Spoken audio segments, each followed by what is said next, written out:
This video is intended purely to communicate information in accordance with the right of free speech. Any advice given is a suggestion, and anyone seeking such advice should consult a competent professional. All statements made in this video are my own honest opinion, and they do not represent any other person or body.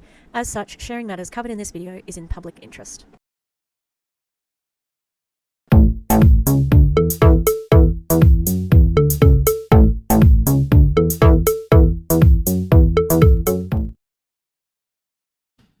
Hi! Fancy meeting you here in this little old place. I'm Tish, and this is Echo Echo. I don't like the boat neck of my shirt. It's a bit too wide. What are you going to do? It was a free shirt. I put my new keffiyeh on. Yes, it's black and grey. It's for us gothic supporters of Palestine. So I've been doing this Rainbow Liaison Officer training. Finished today. I had my trusty...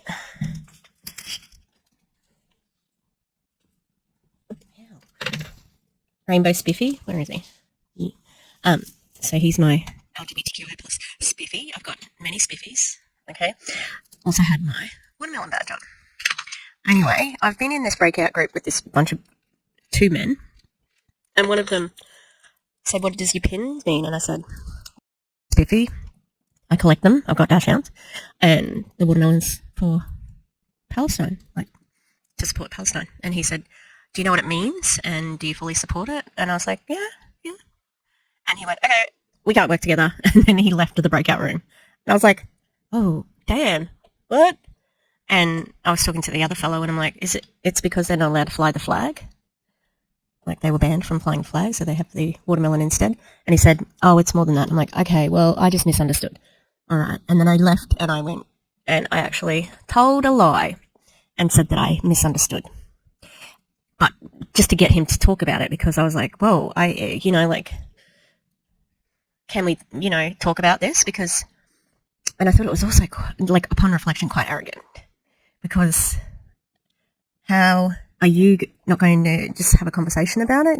To say, my point of view, this is my point of view. And after all, we were at Rainbow Liaison Awareness Training. Like, we're going to be endorsed as trainers. So no one is free if we're not all free. And then, so that's fine. We got back in, and he explained that he had lived in Israel for 15 years and that he had faced a lot of anti-Semitism and so on. I said that, yeah, that's really terrible. Nobody deserves that. And I told him truthfully that I had considered converting to Judaism, which I have, and I've been to Germany twice. I love, I've been to concentration camps. So I'm very passionate about the anti-Semitism that Jewish people faced. But, he didn't want to hear anything. He said, oh, I support them having a free state, but not at the expense of the Israelis. And I'm like, okay, because we have the presentation to do. We have a cohesive group presentation to do within 10 minutes of that conversation. And I'm just like, I'm putting it aside because we need to do this. And, it's just interesting because you're killing babies. The Israelis are killing babies. And there are so many Jewish people who are against this. Anyway. The other thing, too, is, what am I going to argue with this man? He's not going to change his point of view. So it's like, let's just get this done. But I will tell the organisers. Anyway, that was my afternoon. What are we going to do? I just pressed the record button and didn't even really think about it, did I now? So I might press pause. All right. It's like an hour later. We're going to be watching a very special the truce between the boys. A little bit of a hiccup last night. Wasn't a full-on fight because Wilbur is always on a lead. But he got a little bit too close to Murphy, who was jumping around like a maniac. So he got in trouble. And I got cranky because I was carrying a bunch of crockery, and I broke a plate because I had to split them up. Well, I had to pull Wilbur away. Murphy's not on anything. He was just getting in his face. Anyway, we got a special presentation to that presentation. I'm not doing it with any Zionists this time, okay? I think I said in my last video, my live, okay, I had a live on Thursday where I was telling everybody that I have received my cease and desist, which is the Australian version of a cease and desist is called a concern note. Haven't responded to it yet, but I don't mind if we have a quick look at it. I'm disappointed that it's not in paper form. It says it's not for publication, but I don't understand how you can tell me what to do with my letter. It's 5 pages. Oh, I did not know that. I didn't read on. That is so funny. I didn't read on. Okay.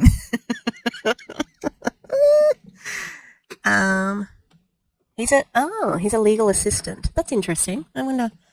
Okay. I'm taking this very seriously. Oh look, she could sue me. It could happen. I'm not I know. This is real. This is a real threat. Okay, I'm not under any delusion that she will drop this. Okay? Because I am threatening her money. And she likes money. We know that she likes money. That's why she does what she does. Oh, that's way too bright. Okay, that's better. Come on. How about this? Let's make a deal. Kylie, ex Stevenson, public figure. How about you stop being an Enagic,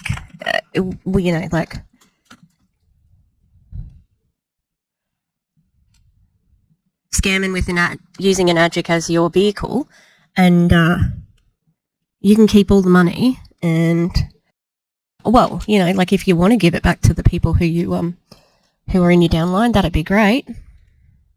So, dear Miss Strudwick, concerns notice for Kylie Stevenson. We act for Kylie Stevenson.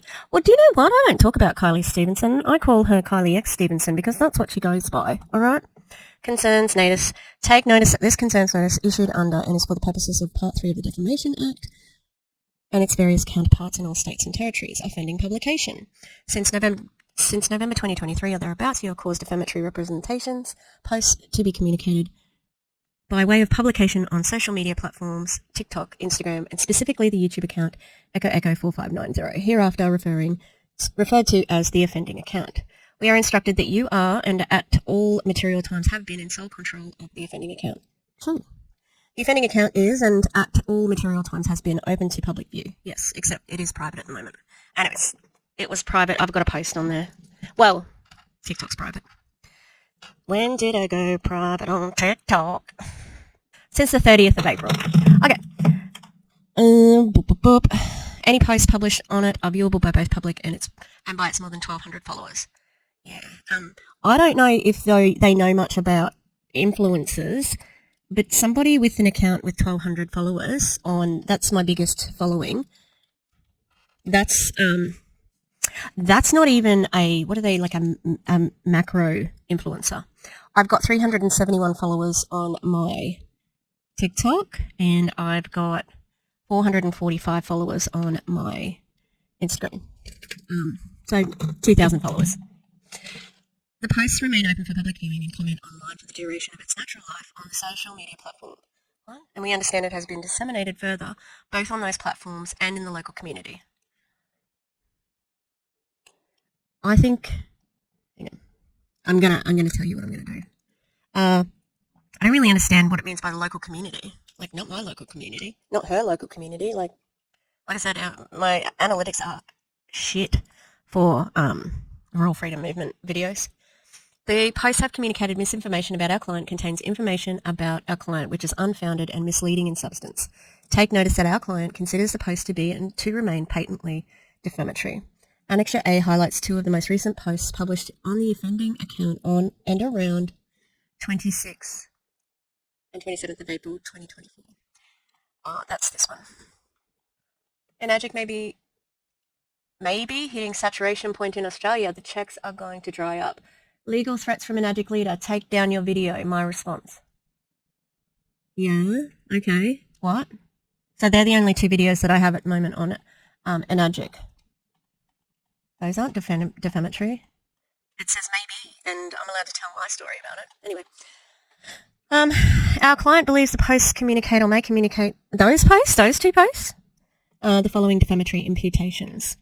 That our client has fabricated their professional and personal history. Well, you know what? I did make some comments on my original video, which I took down and re-uploaded with, fixing what I thought might have been a little bit problematic. So it's also blurred. That everything you have alleged has been directly represented by our client. What? That our client is partaking in a company which is declared a scam. Yep.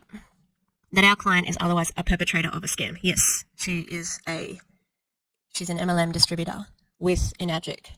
And Enagic is a multi-level marketing company that puts out its own income disclosure statement, which indicates that it's a scam. Our client considers the post to be defamatory because, among other things, it conveys or is capable of conveying imputations that negatively affect their reputation. Our client is extremely distressed by false allegations made in the post. The post is causing serious harm to our client's reputation and standing in the community. The imputations carried by the post are patently false and are worded in such a way to ensure our client is subject to disdain and opprobrium from persons in the community who know of them, or will know them in due course. Ooh. You know what that's hinting at? The article that's coming out by the journalist. Okay. Also, no, hasn't caused a serious harm. She actually ranked up, and her entire community loves her. Like, they fucking love her. Like, I have not turned any of her community against her. No way. These posts are continuing to cause our client serious and irreparable harm. What sort of harm?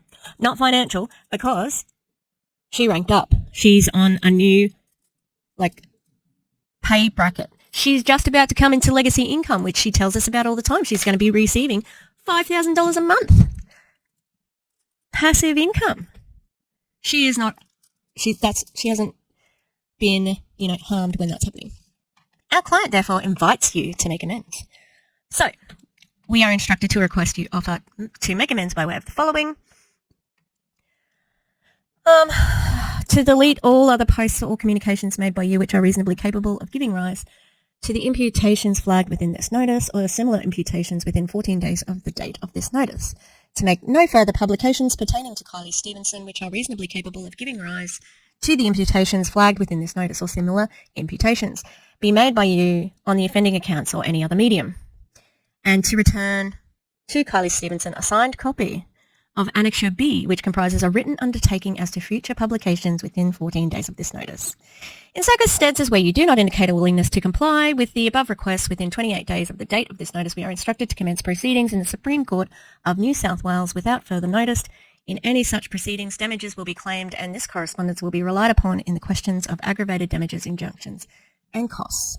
We are looking forward to hearing from you, and in the interim place you on notice that all notes, documents, correspondence,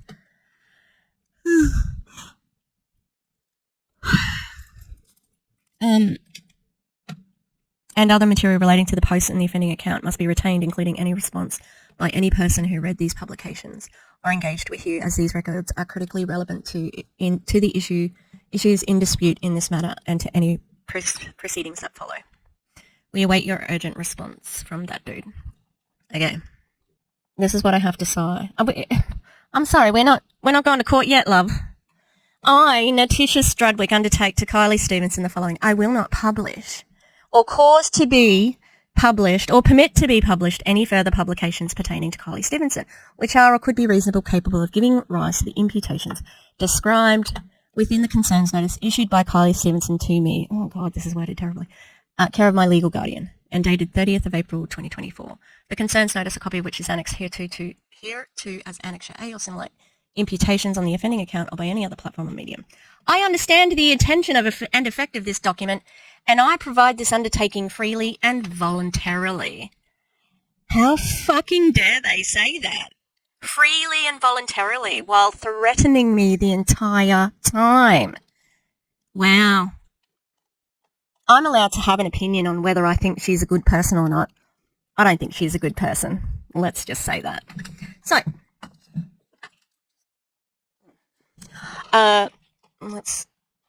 there we go. That's my concerns notice.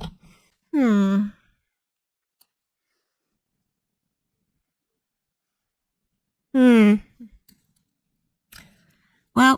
like I said, you know, like I've been talking to some people behind the scenes. So, you know, like, I think this is definitely a threat to freedom of speech. And it is my own personal opinion. It's my honest opinion based on what I've seen and heard from her and what I've learned about multi-level marketing as a business model, which is built to reward people like her. So, the threat to her is great. But I think this is an overreaction, honestly. Like, I am such small potatoes. But I have some friends in the anti-MLM movement who are big potatoes, and I love them dearly. And they're not in Australia. So you can't scare them as easily as you might think that you can scare me, because, like I've said before, I think she thinks that I'm an idiot, because MLMers, in my opinion, like that, because they have had such success in what they're doing, they make the assumption that they're really, really smart and that there's nobody who's as smart as them. And it's so wrong. So, I did a video, which is the one I re-put it up. That's the one I re-released. That's on the Enagic one, which is the checks are drying up. And it was going to be, and I did a post about 6A in 6 weeks, right? And the reason, like, I saw that one that Kylie was advertising, and guess what? It didn't originate with Kylie. It actually originated with Balazs, who is her upline, okay? Actually, I think Chrissy and Clint might be her upline, but Balazs is there, like, he's the top of them, right? So Balazs did a training on 6A in 6 weeks, and that's what we're going to watch today, because Enagic is a fucking scam. And if you are a distributor of Enagic, even if you're a good person, which I think some people are, I think that there are a bunch of good people in there who are getting convinced to be in this at any cost. And the cost is monetarily to the last people to the company, because this opportunity runs out. That's what people need to know. All right. So, I've heard that, Clint is on this one. Why is Balazs' room so empty? I do not understand this. Is it a studio? It just looks so empty, you know? Is that defamatory? I don't know. It's just my opinion that the room is empty. All right, let's watch this. I wonder how it has to be rank buying, right? I watched the maybe I didn't watch her do a 6A in 6 weeks training, but I saw the promo. And there's two sides to the coin, and we're all looking at it when we're in the beginning at the front side of the coin, and that's the whole, like, I don't want to be known as one of those people, and network marketing, the stigmas, the negativity, etc. But on the other side, Camera shot. Did you see it? It was like, it's a side on his hand. Is laughing at him defamatory? I don't know. out of that coin is the freedom lifestyle. It is you a millionaire. It is you living your life on your terms. And so eventually you will still be that guy, but it's the guy who made it, or it's the woman who made it. It's the one who spends time with their kids whenever they wish. Okay, yeah, but I mean, it doesn't make other parents invalid. Also, there is one side of the coin which is like network marketing, you know, you don't want to be there. And the other side of the coin is taking money from people, scamming them, and being okay with it, you know? To travel the world. It's the same guy.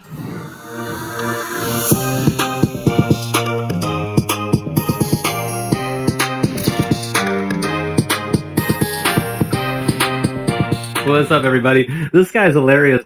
He's got good veneers, I will say that. This guy who you're talking to is not fucking hilarious, and I'm allowed to say that.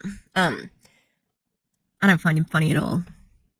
So I'm just cracking up so much, imagining him going down to the beach and drawing a line in the sand and then like thinking he did the work. And I was, oh, but there was a lot of funny things that happened in our journey, and it's bringing back all the memories. And the biggest thing that I wanted to start off with is that, that belief around whether it's hard or whether it's easy. I can't deal with this. I can't deal with this change of camera. It's so unnecessary. You just have it's just your MLM podcast, dude. The only people watching this are people in your downline and, like, me, and people who hate watch. Is really, really critical and true. And when you're in the early part of your business and you look at the number of sales that you need or the number of points or number of volume, it's like looking uphill, right? It's like looking up to a peak that you've never climbed to. And so it's super intimidating. You're like, how the heck am I going to get up there? Like, I've never climbed a mountain before. It's a lot of uncertainty, a lot of unknowns. Oh, this fucking change of camera angle. I'm dead. Please stop doing it. It's so unnecessary. You've been talking for 1:30. You do not need to skip to another angle. I know how you get up the mountain. On the backs of the other people, you climb over them. That's how you do it. But then in my case now, looking backwards down the mountain after doing this, what we're discussing here, hitting 6A. Yeah, you see all the bodies that you climbed over. Is that what you're going to say? You're going to say, like, I see all those people that I climbed up on top of, whether they could take my weight or not to get up here, because it didn't fucking matter. In a short period of time, I've done it multiple times with multiple rank ups. A lot of them have been with Clinton Christie and the whole organization. Yep, because they rank by. And because you've got a hack, they call it a hack, where they enroll a product as a distributor. Now that is a piece of factual information that has been taught to people. I've seen Kylie do it on a blackboard and say, now we're going to open up this second line of a distributor, which is you. So you have 2 distributors, so you count the product as a distributor. Tell me that that's not fucking a scam. Not like, fuck the scam. Like, it's not a scam. We get it. I was just didn't swear effectively there. And Dash 6 last year was a similar type of run. And looking backwards now, I know it's easy only because in compared to what? And one of my favorite ways of bringing clarity into our lives is this idea of contrast. And a lot of people don't take the time to do this effectively. So when we think about hard, what is hard? How do we define hard? And compared to what? And in our case, when I said it was easy, I was meaning it literally and figuratively, because I'm like, so you got to line up some 3-way calls and I'm going to close the sale for you. That's not hard. Like, excuse me? Wow. There you go. Being in an MLM is not hard. Balazs. Right, wow. That's great. It just basically, this feels like, yet again, we have a big upline who is benefiting off the backs of his many fucking people in his downline, and shitting on them if they're not achieving. Literally, that's not hard. Like, if you think about hard jobs, there's people out there that have literally very hard jobs, like back-breaking, hot weather, sweating, 15-hour, 20.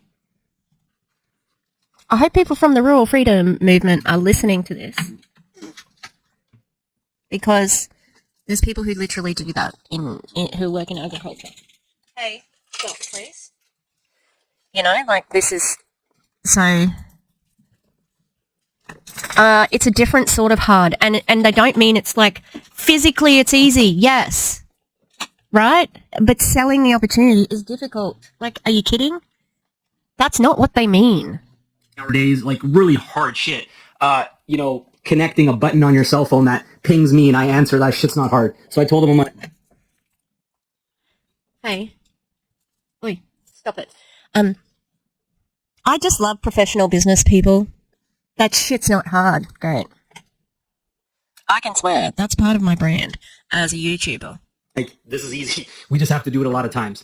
So that's what we're talking about here is, like, when we look at your goals, when we look at hitting 6A in 6 weeks, it's not hard. And if you compare it to something that's truly hard, that's what lights a fire under your butt. Because I don't know about that. let's have a look at the income disclosure statement for Enagic, because I think they do have a thing that tells you how long it takes people to get to a certain, hey, Wilbur, cut it out. Is that the latest one? Is this the latest one? It doesn't really matter because they're all very similar. Oh, damn, it doesn't tell you how long. Maybe it's in... Damn it. I don't have it.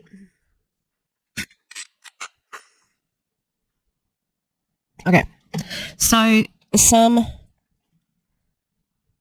income disclosure statements will tell you how long. I know that the Optavia one we just looked at, how long you have to be in to reach a certain goal. But, I mean, this is from 2020, so it's a little bit different now. But look at 6A. There's 1,469 distributors on that, which represents 6% of distributors. It only gets worse and worse up above. But the median amount is 13 grand. That's not enough to give up your day job, you know? Because in my world, when we talk about what Clint said, is like, I didn't want to be one of those people. We all feel this way at some point in our journey. And then the money makes you be okay with being a network marketer, which has a bad reputation. Hey, go away. Murphy chewed up some of a mattress before. He is the worst. Go away. Will you leave him alone? Why do you want to dance with the devil all the time? Go away, please. Go and sit with the girls. Go and sit with the girls. He just want to... Now Wilbur's going, Wilbur, stay this side. And most of the time, it's where people stop. It's as far as they ever get, because they're not willing to break through that, so they hold on to this idea of who they're supposed to be or what identity they want to be, and they never break through that. I like that.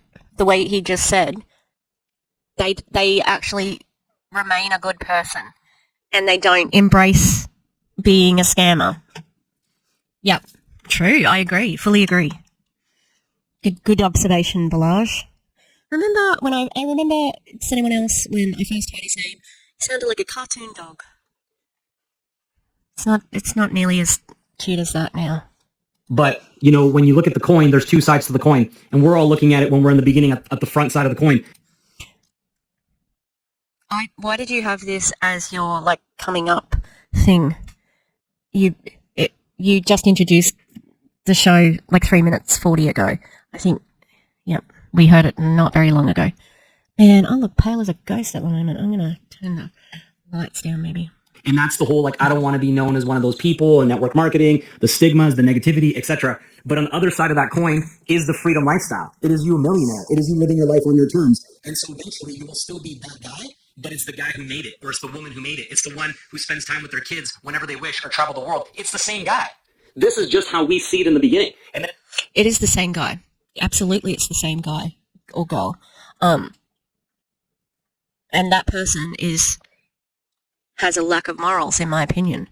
That person is a scammer, in my opinion. That person is okay with taking money from desperate people, in my opinion. And all of a sudden we turn the coin and everyone's like, oh, well, how come you get to live like that? And then they're judging from another place. I'm not envious of any of you. No, not a bit. Money does give you that security, but I couldn't live with it on my conscience. No way. It would just be such a cursed life, you know, the blood, sweat and tears, especially in the rural freedom movement, of those people who are doing it hard every day. And this is why, Kylie's going to sue me for calling out her. And she's doing, through her business, encouraging people to go heavily into debt in an MLM opportunity, which universally has a 99% failure rate. And I'm the one who's doing something wrong? Fuck that. So you can have your millions, and I'll sleep, I'll sleep okay. Occasionally need some melatonin, and, don't sleep well all the time, but there's nothing on my conscience, and that's just great. Because they're jealous of the lifestyle and the success and the impact in the community, but you got to understand it's the same guy. So we're committing to the first side of the coin, and as you push through, it starts to spin, and then you see what's on the other side, and that's what we're all working towards. And now, That's a shit metaphor. Okay. in my case, I had the same stigmas, I had the same fears, I had the same stuff, but I had to make a decision that I had to become that guy for the first part of my journey in order to qualify myself to become the next version of that coin on the other side. And now nobody says nothing. Let's put it that way. That's what I'm fucking saying. Also, you said that you became, like, you were a newer version of yourself. Didn't you just fucking say you're the same guy? Did you listen to what you just said? Because that didn't make any sense. See what I mean about the people who are successful in network marketing who think that they're smarter than everybody else? But they're not. And if they do have something to say, it's not legit. Like, it's just talking shit at this point. So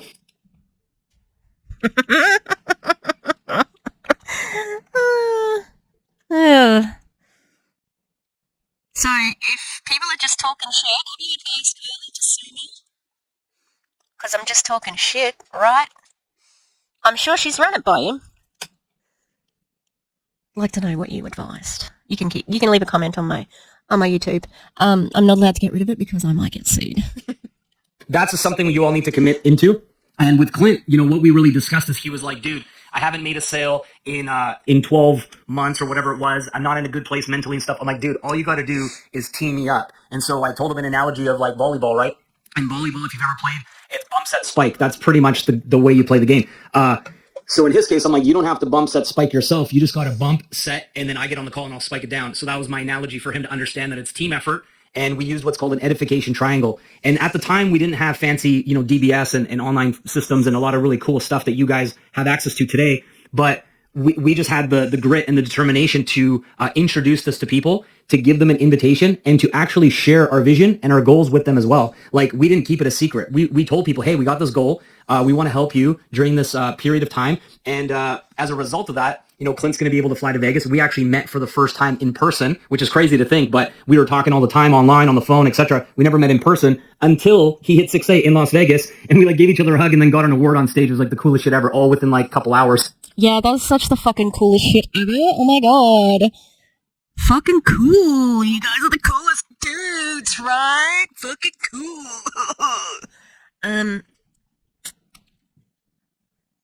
Blush. No one keeps a secret of an MLM. Are you fucking kidding me? This is what everybody does in MLMs. Do you understand? Do you get it?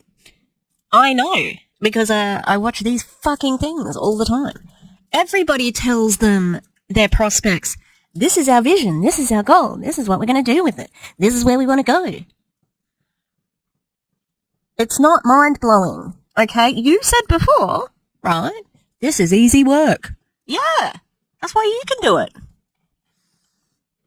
So it was a big day.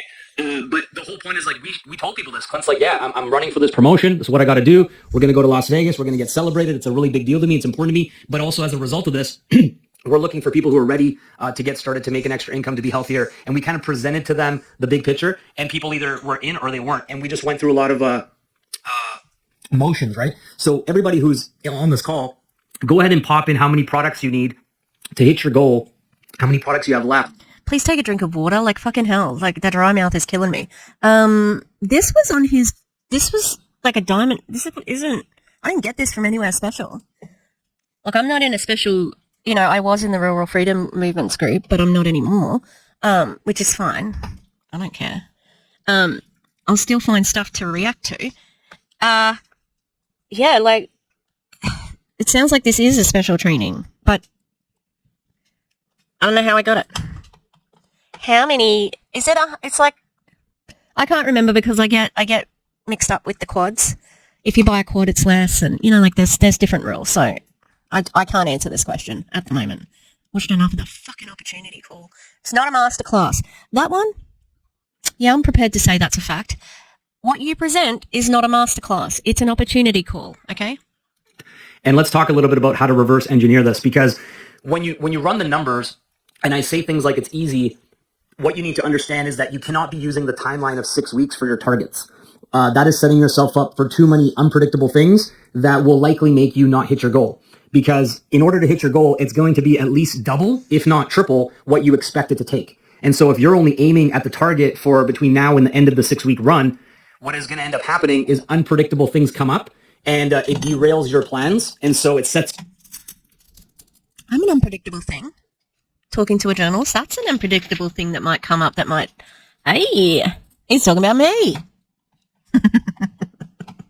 Maybe, I don't know. I don't fucking know. you back, whether it's people that can't get approved on financing, whether it's you being sick for a few days. The fact that they have financing for this is beyond disgusting, right? Beyond disgusting. I'm so glad that there is that option because, no, I'm in a sense, I'm glad that it happens because then the person has an extra bit of time to sort of think about it and say, you know, I'm glad that they don't approve all of them and in some sort of way, you know. Or something happens with the kids and you can't pay attention, there's always going to be surprises that test you. And so what we need to do is we need to collapse timelines so we have multiple opportunities to hit our goal. What does that mean? One of the things that it means is that instead of having 6 weeks to hit 6A, you have 1 week 6 times. Make sense? So you have 1 week to hit 6A, the next 7 days, and you're going to do what you got to do in that 7 days as if that is the official deadline. Then if you get closer, you should get closer to your goal in some way, you get another week to do it. And you have 6 opportunities at 1 week each. Does this make sense for you guys? So you're actually changing the target, changing the deadline, because it gives you room for the... You might want to take it off autofocus when you're doing the side angle, dude, because it's making you go in and out of focus. I do not understand this. But I think it's because I cannot visualize. That's why, like, if it's written down, perhaps I could understand it, but I can't visualize it. One time for a play, I had to, wait, will you be quiet?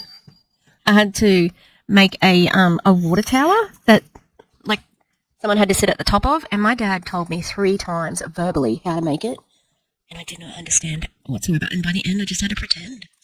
Sorry. I'm really bad at, like, visualizing from a verbal description. Inevitable, the surprises, the setbacks, the things that you're not anticipating, which always happens, and then you're not actually failing your main goal, which is the end of the 6 weeks. You're having these opportunities to pivot, to adjust, to recalibrate, to make different moves, and so forth. And so when I saw Maddie, just happened to catch your comment, Maddie, earlier, and you said you sent out the 15 webinars in the past week. It's not enough, bro. 15 a day. 15 in a week's not enough. It's too slow. It's not enough action. Not enough, bro. Thanks, professional upline. What do you mean? Do you know how annoying that would be? 15 a day? 15 a day. Like, what? If it was 15 a day, like, you'd run out of people just in the Rural Freedom Movement group. Damn.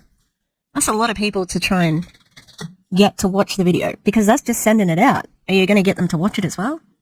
You need to condense that 15 a day, 20 a day, because what you'll realize is that if your conversions are low and you're only converting 10% of people into an Enagic sale, hypothetically, let's just use that example. That's pretty low, right? 10% would be considered pretty low.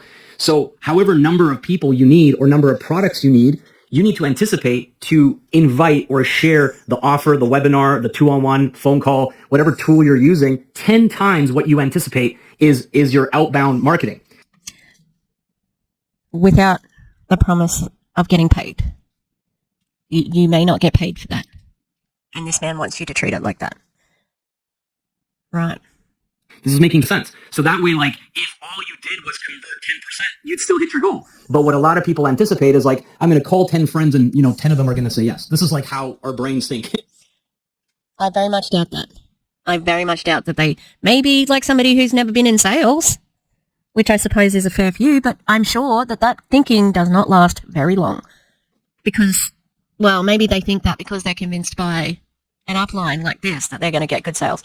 He's being realistic, a little bit more realistic that they're not going to convert, but I haven't heard many other people in the Australian teams talk about it like this, like it's hard.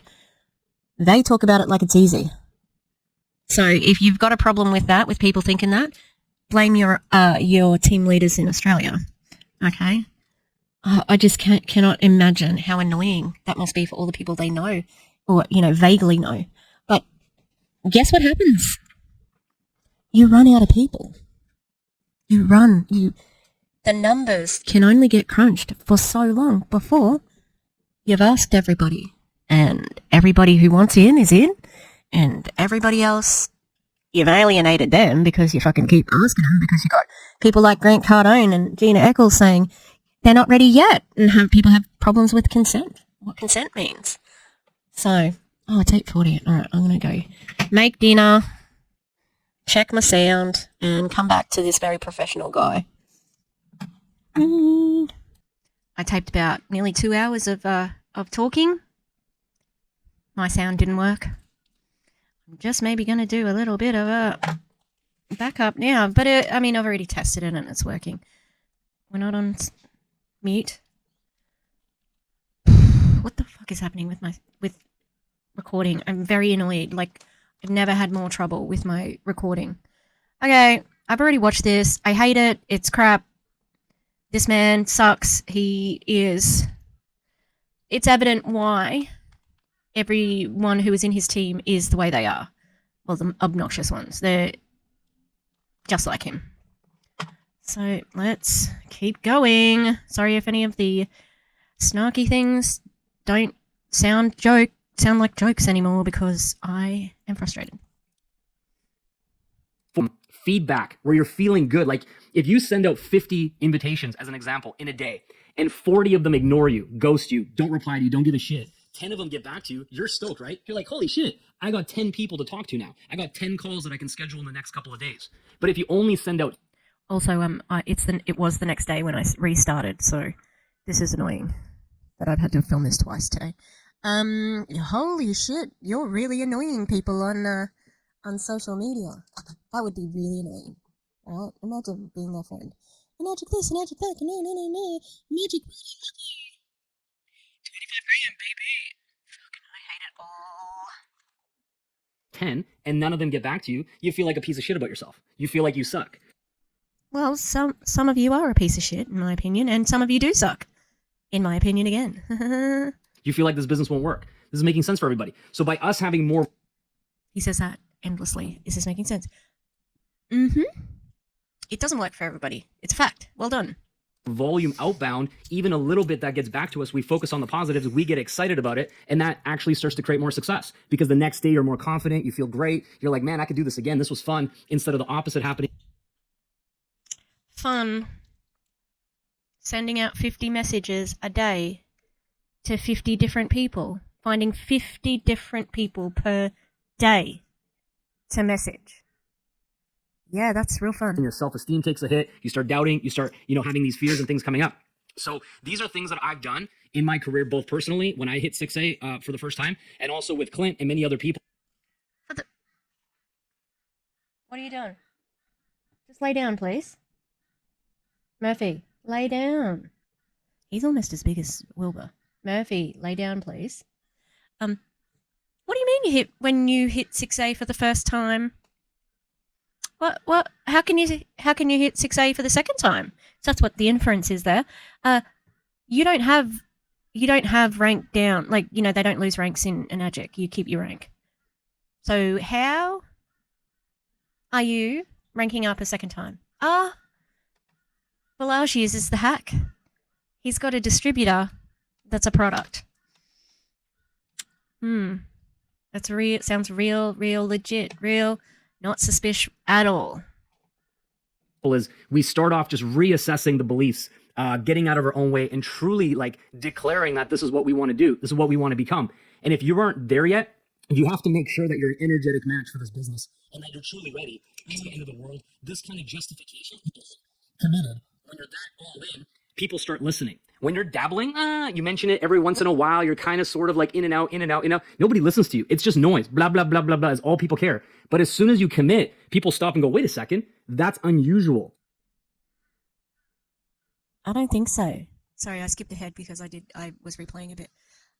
No, what you're describing is not accurate. And I don't think that you've got a real handle on how people choose their careers in Australia. The gig economy is really not possible except for in the city.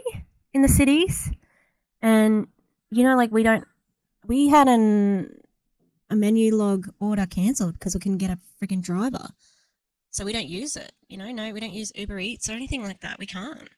There are some Ubers in town, people who drive. You know, of course, people who drive. But the gig economy is not a big thing in Australia. I mean, other than in the cities, in the bigger towns, bigger cities. So I don't think it makes a fucking difference. And also, like, what do you mean? Because heaps of people are like, oh, I'm a lawyer, I'm a doctor, whatever. No one's looking at you in your water MLM going, oh, that's unusual. I'm an idiot.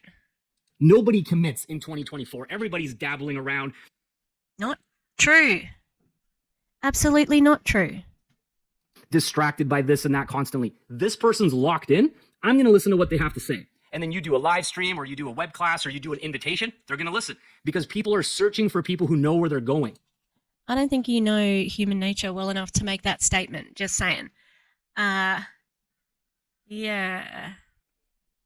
They're not searching for what you're like putting out there, that's for sure. You understand? At first, people lock on to someone else's vision because they don't have their own. And eventually the belief will grow and they'll branch off and have their own vision.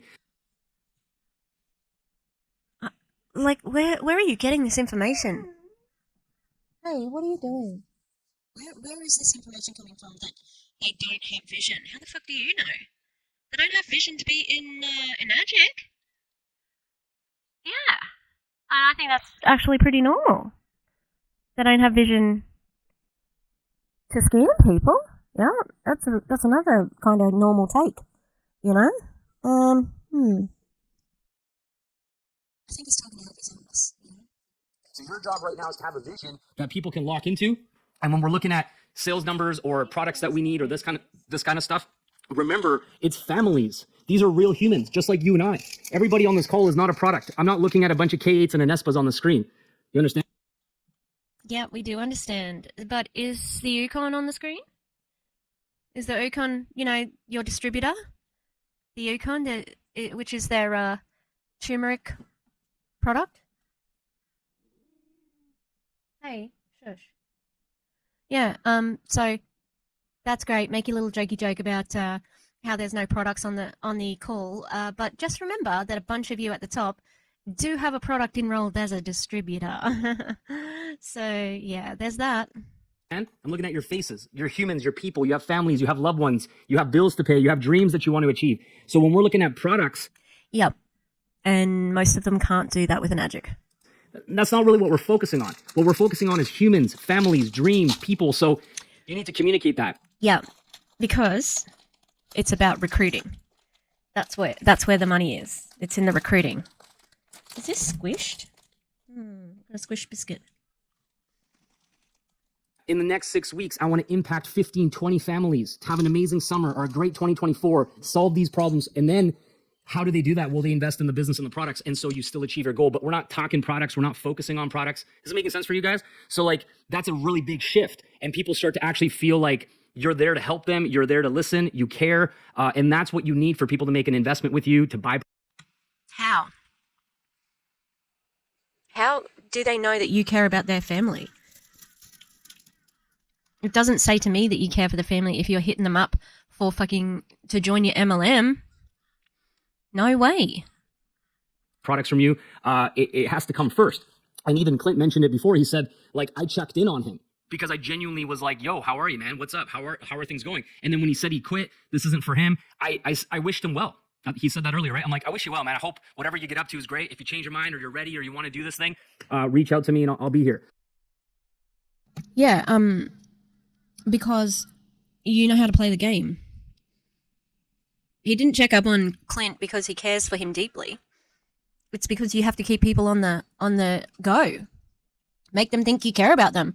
So, especially in times when they are not earning anything, they stay in the business. Of course, it's all a manipulation. It's love bombing. It's all of that stuff. Manipulation to remain in the business. And you know what? It worked out for Clint. He's very rich. But doesn't mean he's a good person. Or any of them.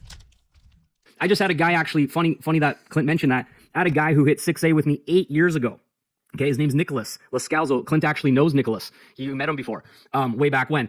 And Nicholas quit the business. He's almost 6'2". He's done other things. He has 2 kids. He's become a successful investor in real estate. He's done well for himself. He actually works for Zoom, like legit, like the corporate company Zoom. He works for Zoom and stuff. And he reached out to me. He goes, Balazs, I'm so inspired by you sticking to your vision, the growth, the success, the impact. I've watched you from a distance, whatever. I'm ready. I never mentioned anything to him. I never reached out to him. He's like, I'm ready to come back. This is going to be my thing. I'm going to finish what I started. I'm going all the way to the top. Do you mind coaching me? Isn't Balazs the most amazing human to ever exist? All of these uplines, they just talk like they are Jesus walking on this earth. Like, I'm going to help that guy. He works for Zoom, right? Did he get fired? There's no reason for him to work for you if he's working for Zoom. And here's an investment. Did he not? Did he do badly at it? Because that would be the only reason why he's coming back to you, sir. And yeah, who's he going to ask to coach him? The person who is making the most money in an organization? Isn't it funny, though, that he was at 6A-2, which is almost, I think that's the one just before Legacy, and then he stopped. Why don't we look at that? What happened there? You know, why did he stop? But you don't want to think deeply enough into that, do you know? We've got to mention that he's got a family, and he's got this and that, and his name is Nicholas, and Clint, you met him. Who fucking cares? One random guy decided to come back and work again. Wow. Groundbreaking. Do you mind mentoring me? And I was like, bro, it's so great to hear from you, man. Of course. What do you mean? Why wouldn't I? You know what I mean? Like, nothing ever changed on my end. You just had other stuff you had to do. Thanks. Do you want to role play the fucking conversation? Who cares? And I can relate to that because I had 5 years hiatus with Enagic in the very start, as most of you know that. So I understand that timing matters energetically. We got to be in the right mindset and actually be ready for this type of opportunity to really be successful with it. So you guys all need to make sure that you're there. And I'm assuming you are, because that's why you're in this container. That's why you're doing the 6A to 6 weeks. But really check in. Really make sure that you're... I don't know how this special training, because it says special training. This was just on his podcast, YouTube, I'm pretty sure. Because 62, that's the number of podcasts. So it's just weird that he keeps saying it's a special training. Not kind of going through the motions, or you're already thinking about like, well, it's okay if I don't hit 6A. It's not that big of a deal. I can just do it. You know what I mean? Like this kind of chatter. It needs to be like, you're doing it. You're making it happen. And there's no doubt about it. That's really important. So I can keep going, but maybe I'll just stop there. And because I think Clint probably wants to jump back in here. I can see him kind of itching. He wants to say some funny shit again. So it's just so much bigger than us. And a lot of you I know are dealing with your similar situations like Clint is describing. You know, you feel down and out. Damn it, you didn't get my thing before, but I said. He says that he's going to cross over to Clint, right? And I was going to ask you guys to put in the comments, how much longer does he talk? Let me show you the bar. How much longer does Balazs talk before he crosses to Clint? We're at 17 minutes and it finishes in 44. 13? What timestamp do you think he crosses? It gives it to Clint. Ready? Put it down in the comments. Dun, dun, dun, dun, dun, dun, dun, dun, dun, dun, dun, dun, dun, dun, dun, dun, dun. The time is up. He doesn't cross to Clint. That's what the answer is. Never. I was like so tired. I wanted to stop filming, and I was like, I'm just gonna stop filming when Balazs stops talking, because I don't have the energy for both him and Clint today. I can't do it. And then he ended up never fucking stopping talking, so I was really annoying. All right, let's keep going. You got bills, you got debt, you got stress, you got things piling up, and it just kind of seems to be beating the crap out of you. I know that feeling. I've been there too. It wasn't at the same time in my journey with Enagic. It was prior to that when I got started with door-to-door career, but I know that feeling. I know what that's like. But the way out is actually not focusing on your own stuff. It's on focusing other people. It's on focusing on how you can give back. Because the difference between your pain, your suffering, your problems, your debt, your money stuff is that you actually have the vehicle, you have the solution. You know what to do. You're here on this call getting the game plan and the strategy for myself, Clint, and other leaders like Christy who crushed it last week, and everybody who's going to come after this call. So the difference between your problems is you actually have a path out. The other people are still looking for that. See the difference? So even... No, you have a path out. And what is that? Oh, you're talking about Enagic as the way out of that. Well, that's really bold. Murphy. Murphy. Stop, please. Murphy, come here. Murphy gets like annoying when my dad is cooking dinner. He knocks on the door. He's really annoying. Oh, look at this pretty girl. Pretty girl. Pretty girl. Yeah, your opportunity's shit, mate. And it's not, you don't have a better, to insinuate that your people have got this little like ace up their sleeve. Wrong. Even though you're not necessarily fully winning yet, or you could grow, or you're at the early stages of your business, you are still a couple of steps ahead of most people because you have the path to get out, and you will get out. You know, you just got to do your part. And so that's the invitation that you need to clearly communicate in your social media when you declare that you're sick and tired of the past and what has happened, and, you know, be vulnerable in that sense, and then reach out, literally, like your hand, virtually or in person. You know, don't be weird, like don't touch people's hands at the coffee shop. Yeah, good advice. Maybe you want to take it off autofocus again. You don't have a better system than everybody else. You absolutely do not. And just putting your intention out there doesn't do jack shit. Like, honestly, people don't care. I am surprised whenever I hear anyone join, you know, or when they had their commission where it's been a lot. I'm like, how did they sell that fucking terrible idea, terrible opportunity, terrible product? God damn. It must be exhausting because you know in the bottom of your heart that it's all just like, imagine putting all this effort into sales when it's not really about the sales, it's about the recruiting, you know? Let's keep going. Job, but like, just like whatever works, literally you're reaching out, being like, come with me. I have a plan. Come take a look at this. And one of the easiest ways for those of you that are new to sales, marketing, recruiting, networking, this kind of stuff, one of the easiest invitations that you can say that all of you can remember right now in 2 seconds is let me know if you see what I see. And then send a tool, a video, a web class. That's it. It's that simple. That's his sales technique. Let me know if you see what I see. And whatever they say, you're going to go, oh yeah, that's exactly, we are so in tune. That's exactly what I was going to say. Like we are, it's almost like we're cosmically connected. I feel like I've always known you. You know, I don't even know what my life was like before I met you. Can't even remember. It just seems like we've been the oldest friends forever. I bet you there's a bit of that going on. You know, like we're old souls. Oh, it feels like we knew each other in like a past life or something. We're just on the same wavelength. Just total us vibes, you know?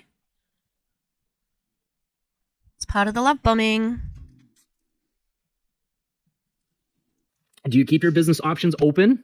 Could be a way that you start the conversation. Are you looking to supplement your income part-time or replace your full-time income? Have you ever considered making money online? These are some very simple introductory questions, and they're mostly yes or no. Yes, no, yes, no. You're just sifting and sorting. Yes. Yeah. And how is this good sales? I do not understand how this is good sales. It's just, they seem to be really obvious questions, but also the answer to those questions is not being an Enagic. It just isn't. No, yes, no. If it's a no, no problem. All good. If you ever change your mind, reach out because that's what I'm helping people do. It's that simple. You don't have to ruin friendships. You don't have to be weird. You don't have to, chase people. None of that stuff. But it's an invitation that if you catch somebody who's actually praying, wishing, hoping for a better life or a better solution, and you are the one who says that to them, imagine how they feel. They're like, oh my God, thank you. Thank you for putting that person in my DMs. That's Sure. Sure. Okay. If that's what you think is going to work, great. I don't even know if he does think this is going to work for the downline. It's like almost as if like who cares as long as I keep them on the hook, you know? That's how it feels, quite literally. So then from there, you send a video, you send a tool or something like this, a web class, recording, getting on a call, whatever you're using, they all work the same way. And you simply say, let me know if you see what I see. Now, the reason why this works so effectively is because they technically don't know what you see. that ambiguous wonder of, that curiosity killed the cat. You guys have heard that? Like, I have to know. I have to know. Leave cats alone, please. And it's just bizarre. And full on. And I can't see this succeeding. I think that's what these uplines have, that the people who are slugging away at the bottom of the downline, they are more likely to connect better with their audiences because they're more authentic, you know? Yeah. That's why it works so well, because then the person's like, the same people that would ghost you are the same people who don't watch stuff or, put it off or whatever, procrastinate, all that stuff. That curiosity starts to eat away at them. Like, fuck, I need to know what Balazs sees. Like, I need to understand what he's trying to say. So they'll watch him, like, what does he see? What does he see? What does he see? And then, based on their prejudice and their bias, they'll either jump to the conclusion of, this is a scam, or it's one of those things, something negative like that, or, holy shit, this is the greatest thing I've ever seen in my life. This is the greatest product I've ever seen. It's the greatest opportunity I've ever seen. These commissions are nuts. It's one of the two. There's no neutral in the middle kind of stuff. I don't know if that's a good point of view to have, because only 1% of people can succeed, and you want to make those people who are not succeeding, the 99%, think that they can. So saying it's either pass, fail is probably not good for business, just saying. And so when you follow up, like, so what did you see? And then you'll know right away. And if they say something that conflicts with your opinion or your belief, something negative, then you're just like, that's not what I see, man. It's all good, right? Simple. But it's not what I see, man. It's all good. I hate it. It sounds on the verge of AAVE, and I do not like it. I don't know where he's from. The name looks like Polish. if they're like, wow, I see it, this is epic, and they start reinforcing it, then you just ask more questions like, what was your favorite part about it? What got you excited? And you're waiting to not put your opinion in their mind. Hey. You're waiting to pull it out of them first, and then you agree, because then you have somebody who's taken the time to really express what they've seen and why they are excited and so on. So the whole point around this is that your focus has to be able to go into the future and look back on this moment and realize, like, would your future self be proud of you for just literally inviting everybody, sharing this with everybody? It's a golden goose that can save people's lives, quite literally. Health, wealth, freedom, fulfillment, joy, all of the things that we truly desire as human beings in this life. This is the vehicle to give us that. So why would you hold back? Why? That's so wrong for so many reasons, but the manipulation reason is the most obvious one. Why would you have any embarrassment or fear or any of those things when you know that this is it? You know this is the best thing out there. I know it. You know it. So leave it all out there. Like, leave it on the, like. This is not the best MLM opportunity by any means. Like, there's heaps of businesses that, MLMs, that have better income disclosure statements, that's for sure. Your future self is going to kick you up the arse for falling for a scam, but it's not your fault if you fall for the scam. People like that are targeting you. Like, they know exactly what to say to get you to join. They are they're not smart at human behavior in the sense that Balazs has been talking about it, but they are clever with like how they can manipulate. Does that make sense? Just let it be known, right? And then what happens is, when you look back 5 years from now, 8 years from now, like Clint said, let's use Clint as a perfect example, since he just brought up the 8 years ago. Clint, were there conversations that you had 8 years ago when you weren't really making sales that were kind of, like questionable? Like, you were a little bit like, I can't believe I said that. Embarrassing, made mistakes. There's conversations that I've heard Clint have this year that I think are inappropriate, and he shouldn't have said it. Said the wrong shit, described the pH backwards on the machine, right? This guy was sharing 2.5, telling people to drink 4 liters a day of 2.5. No, I'm just kidding, he didn't do that. But we all make silly mistakes. But then you fast forward 8 years later, does it matter? You know, are you losing sleep about it? Are you embarrassed or like, I can't show my face, I can't do rap music, I can't host events, I can't go to the airport because someone's gonna recognize me from something I did 8 years ago and make fun of me? None of that shit is relevant. Does that make sense for everybody? What if that's when you met your partner? It's pretty relevant, you know? When you've made it past that certain point of success, all the silly stuff that we get caught up about and worried about right now is completely irrelevant. It does not matter. None of it matters. So that's what we need to do, is put ourselves in that place of what will matter. How do we want to be remembered by the people that actually matter, our families, our spouses, our children? Because in 5 to 10 years, that's like the judgment day that will come, is your parents or your kids or your spouse. They'll look at you and go, man, I'm so proud of you 8 years ago that you did all that stuff, man. I know it wasn't easy. I know you felt foolish. Do you have some sort of weird crystal ball? How do you know that? I don't think so. Like, it just sounds, well, delusional. I remember when he changed his profile and he went, like, I've got to sell 27 machines or something like that. That was when he went up to death 6, I think.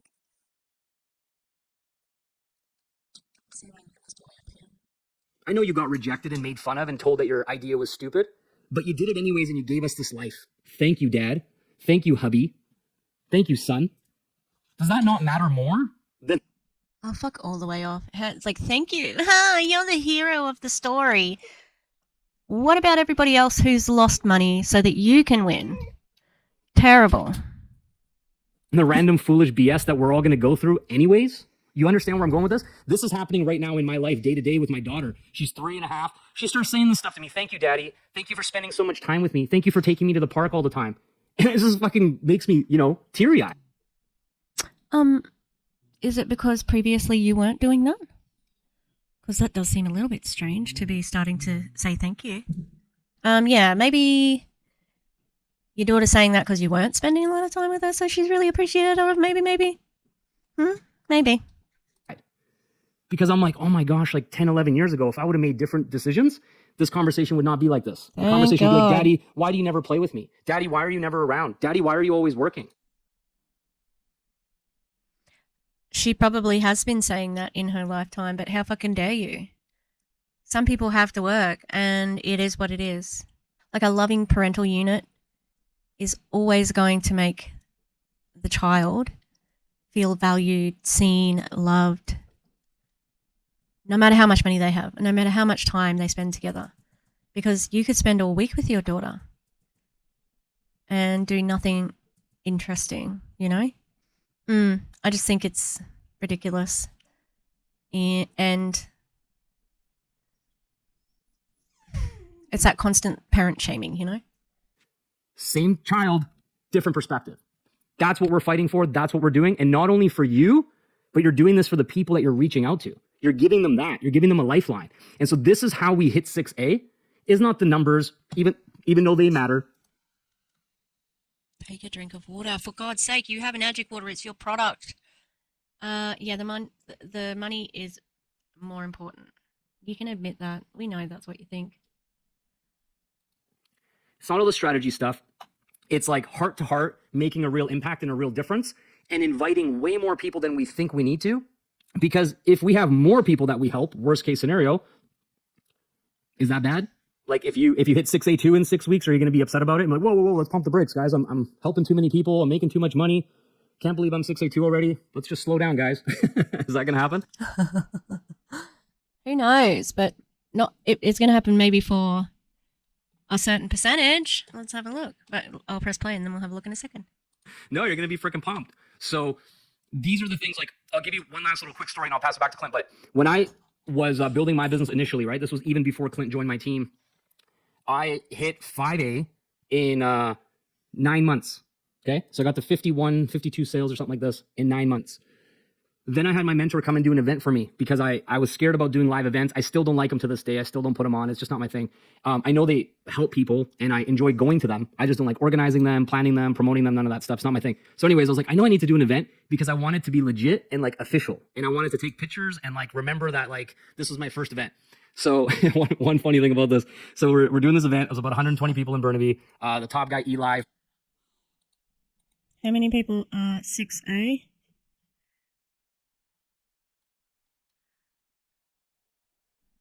6% of the business. So I don't think actually that there is going to be many people who are going to be reaching 6A there. Balazs? From Enagic, he came, and then my mentor that I hired came with him. And I had a new suit. And now he's going to be the one who's getting, like, he's the one who's the coach, because that's just how it is. You got to get a coach. Everybody needs a coach. Why? Like, you're literally telling people how to do it. And I had a white dress shirt with foldable cuffs with cufflinks, and I got it dry cleaned. And when they dry clean those types of shirts, they take the cuff that folds over and they make it long, and that's how they like flatten it and iron it, make it look all nice, right? So I'm so nervous the day of the event. I'm like shaking and I'm blacking out. I can't think. I can't remember my name. It's like this really weird sensation. I'm like, oh my God, man, I don't know if I could do this. Like, I don't even know what company am I with? Like, what's the product? Like, I was drawing blanks on everything. It was really bad. Like, my brain was just not working. And so I'm getting dressed in my suit and I'm like putting on this shirt and it's way too long. It's for some reason, I'm imagining him getting dressed and just him walking around with no pants for the whole time, so they don't get creased. Like going to like the middle of my hand, you know? And I'm like, oh, fuck. I'm like, I think they gave me the wrong shirt. Oh my God, this is embarrassing. So I put it on, put the cuffs through without folding the shirt back, completely like couldn't register that that's what I do on my shirt. That's how nervous I was. And I did the whole event, okay, the whole day with my shirt down to the middle of my palms. I have pictures still to this day. And I'm like, nobody told me, you assholes. Like, everybody was wearing suits. They all know that that's a thing. Nobody said it to me, right? Anyways, that was the funny part. So anyways, we had that event. Well, was it? That was the funny part? Your sleeves were long. Damn, that was funny. It was real funny. And I was at 50 products, 52 or something. I can't remember exactly, but it was right around 50. And from that event, we had 120 people. They were all my team in my downline who invited their guests.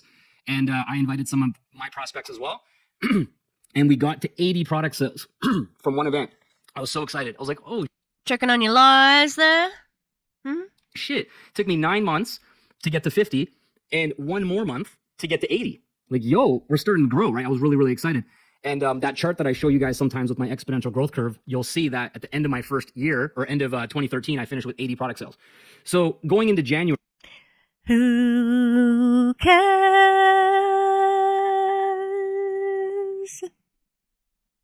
That was Who Cares by me. Which was the new year 2014, I was like, I'm for sure going to hit 6A this month. Like, it's a done deal. I need 21 products in January. I got this shit. First week goes by, 0 sales. It's like my team fell off the face of the earth. I'm like, come on, guys. I know we had an awesome December. It was Christmas and stuff, but like, let's get back to it, right? Everybody was MIA. Second week. Why do you think that would be? Do you want to go a little bit further into that? No sales again. Third week, still no sales. I'm still at 80. 3 weeks into the month. Can you imagine what's running through my head?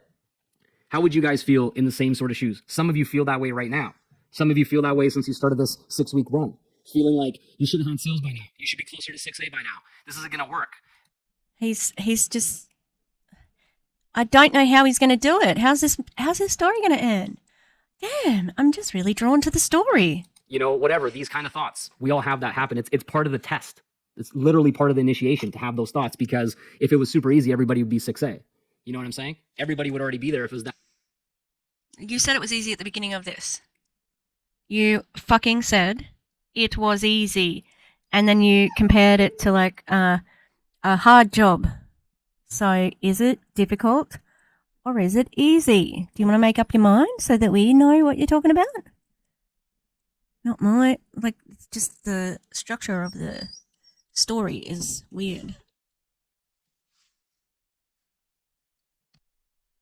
That easy. No. This is part of the initiation. So I finally, on the 21st of the month, had somebody get ready to get a machine or something like that. And I was like, oh, yes. Like, I broke the dry spell. But I'm like, shit, I still need 20 more product sales. So I remember going to the office because I was building locally in the Vancouver area at this point. And I went to the office to get this machine product because I was installing machines by myself at that time and like really, yeah, whatever. So that's what I was doing. Not no more, but at the time it made sense. And then the office manager says to me, hey, Balazs, I think you should... I was on silent. In the Vancouver area at this point. And I went to the office to get this machine product because I was installing machines by myself at that time and like really, yeah, whatever. So that's what I was doing. Not no more, but at the time it made sense.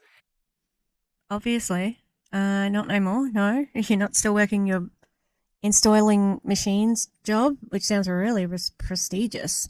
For some reason, I think he is the guy who fills up like vending machines, which is an important job. Don't get me wrong. We like you, vending machine filler uppers. His job now, not so good. And then the office manager says to me, "Hey, Balazs, I think you should hold your sales until next month because then you have a better chance of hitting your bonus. And the month that you hit 6A, like whatever the gap is, if you have like 20 products gap, your bonus is called the 6A step-up bonus, is bigger for the following 6 months." So they were trying to help me make more money from the bonus. Why is it that every time I hear like a high up network marketer, I hear one more thing that I think is shady AF? I just think it's terrible that he's presenting this in this way, but it's not as easy as he's making out. And like you hear one thing, it's as if they try to outdo themselves on the like, yeah, I'll show you this dishonest thing we're doing, you know? By telling me to hold my order for February. And I kind of looked at her and I almost listened to her. Like I was almost like, maybe I should listen. Maybe you're smarter. Maybe you have lots of experience with people hitting 6A. Maybe I should listen. But then I had this moment, I'm like, trying to help me make more money from the bonus by telling me to hold my order for February. And I kind of looked at her and I almost listened to her. Like I was almost like, maybe I should listen. Maybe you're smarter. Maybe you have lots of experience with people hitting 6A. Maybe I should listen. But then I had this moment, I'm like, that's such a bitch move. That's what I thought. I'm like, that's such a bitch move. Like, why would I give up before the buzzer has finished the game? Like, I'm an athlete. I play sports. You never give up until the game is over, no matter how down you are, no matter how back you feel, or how much your ass is getting kicked in any type of sport. You do not ever throw in the towel. You give it everything you have until the game is over. And so I'm like, this is kind of like that. I don't think it is like that. That's a bitch move. Like, no, everything you do is a bitch move. Like, you're dishonest as anything. You earn money off the backs of the downline. You're a bitch move. You're so tough because like, ooh. I'm a sportsman. No, you're a fucking water filtration salesman scamming people with a pyramid scheme, in my opinion. That's how I felt. And that comment actually kind of like poked the bear. Murphy. And we need to find these little chips on our shoulders sometimes where somebody pokes the bear, somebody disrespects you, somebody has a little slight comment, maybe someone on social media, maybe someone on your ads, maybe it's an old friend from high school, maybe it's your spouse muttering something under their mouth when they're cooking dinner and they have a little low blow comment because they don't think you can do it or some kind of bullshit like this. Whatever it is. So, thanks for talking smack on a partner that's not a part of this conversation. Like, go fuck yourself for that. Also, yeah, like, isn't it funny that, like, people are making comments like this? Because usually when you're doing a job or have a business, people aren't usually this critical, right? You don't have to combat as many haters, I'm sure that there's bigger businesses that have to contend with, big haters like Starbucks, who was doing shitty things in Israel. So a lot of people boycotted them. That's a bitch move to be talking shit on everybody in their life. Is find that thing. I promise you need that thing. You need the chip on your shoulder to just be like, oh, baby, you guys don't know what I'm made of. You doubted me. You don't think I'm capable, but watch this shit. And that comment happened. So I went home. I called. So tough. Oh, you don't know how tough I am. Guess what? In a normal business, in a normal job, sometimes you have to prove people wrong, true. But it's not generally, like, so consistently derided by people, She's nesting. Look at her. She's nesting. Called every single person on my team, checking in with them. Hey, what's up? Because you have to. You have to get them to do the work, right? Seeing if they're running, seeing if they're serious, seeing if they're in the game. How badly did they want it? How badly did they want to get to the next rank? Some of them are 2A. When do you want to hit 3A by? Some of them are 4A. When do you want to hit 4A by, 5A by? I checked in with everybody. And then I had another thought. And I said, well, shit, the easiest people to sell to are people already in my team. I got to call everyone back. So I called everyone back and I was like, by the way, do you have an Inespa yet? They're like, oh, no, not yet. I'm like, what a fucking scumbag, honestly, in my opinion. I cannot believe that that was his solution to his sales. I'm going to make sales on all of the people who I just talked to and found out they weren't doing so well and, made a goal for them. I'm going to go and squeeze some more money out of them. Gross. And he thinks this is a cute story. Perfect time to get one is right now. So I sold like 12 Inespas to my existing team. Now I only needed like 7 sales left. I was like, yo, this was legit. No, it wasn't fucking legit. Yo, you're a scammer. Isn't scamming people so hilarious? So fucking funny. Then I told them to call their team. They sold a bunch of products. Then we had a couple trifectas or something like that. And boom, last day of the month hit 6A. Now, the reason why I told Clint a little bit later on is that it's easy is because I thought I needed a whole month. No, you said it was easy. Then you said it was hard. Is it easy again now? To hit 6A when I hit it, I only needed a week. So when we're looking at our goals and our targets, you can do. Yeah, that was 9 years ago. Yeah, 8 or 9 years ago, I imagine that it was a little bit easier because, oh shit, I just went forward, didn't I? Because there wasn't as much education.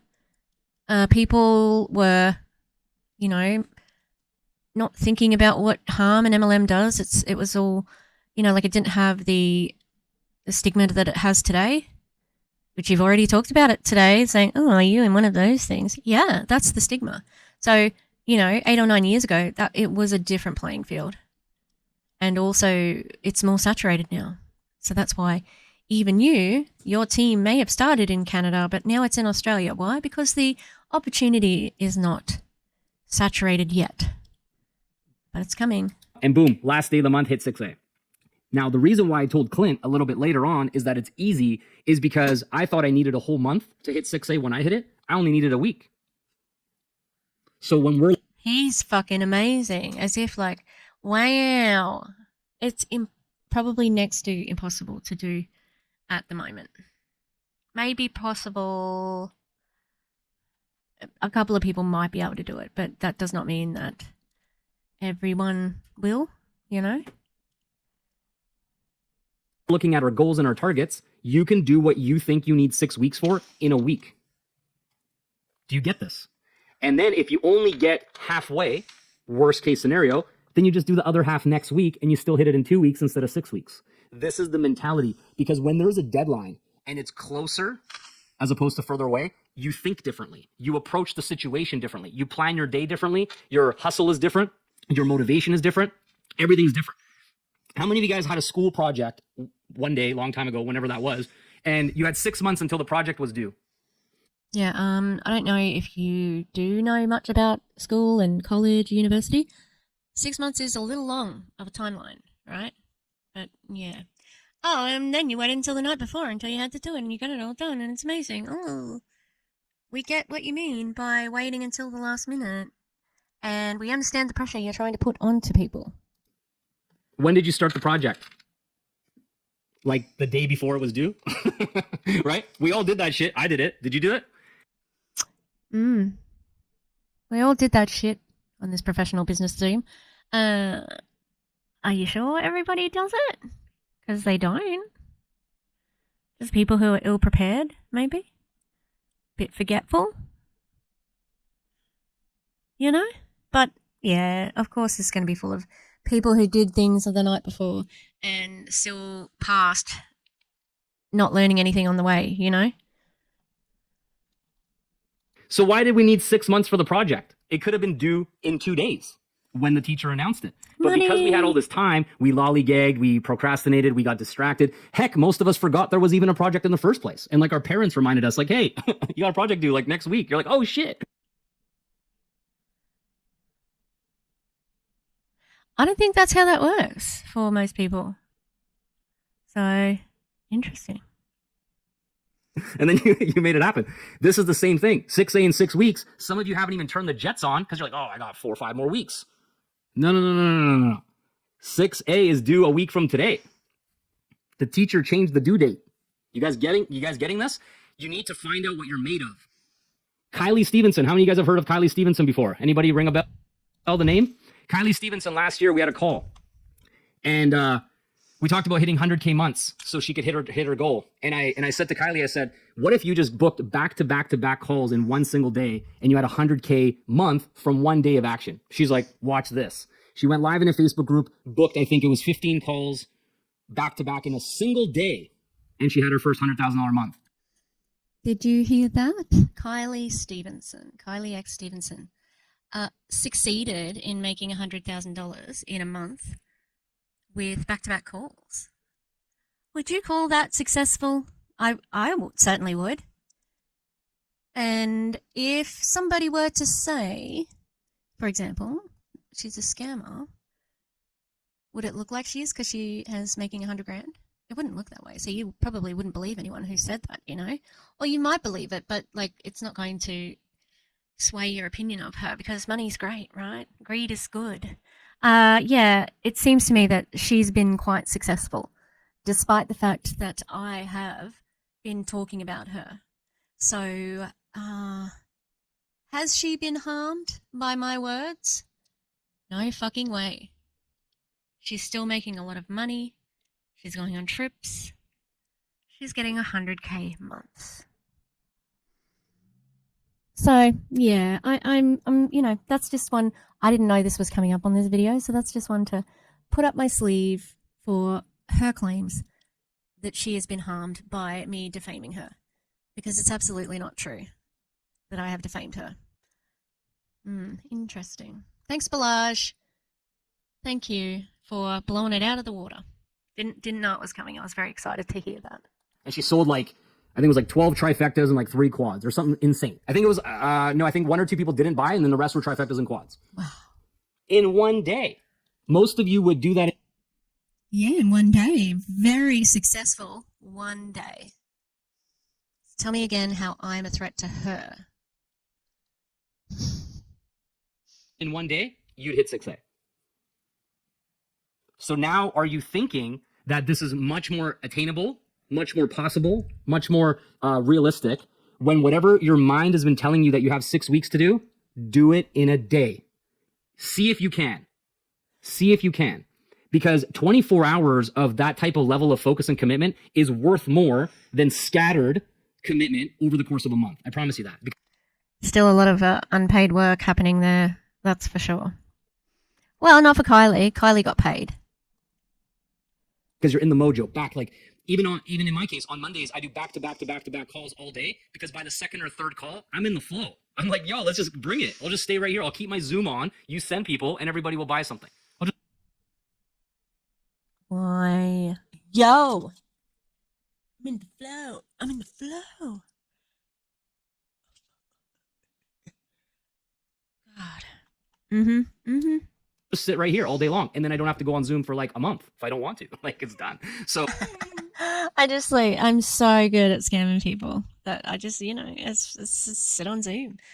Sit on Zoom, scam people. That's a way of life, this is the mentality that we need to start looking at. And when you get this type of momentum and then you document it, you do Insta stories, you record yourself, you post it on your social media, you start actually reinforcing the momentum. So people are watching you, and it's like this rocket is taking off. And the more you take that massive above normal average action.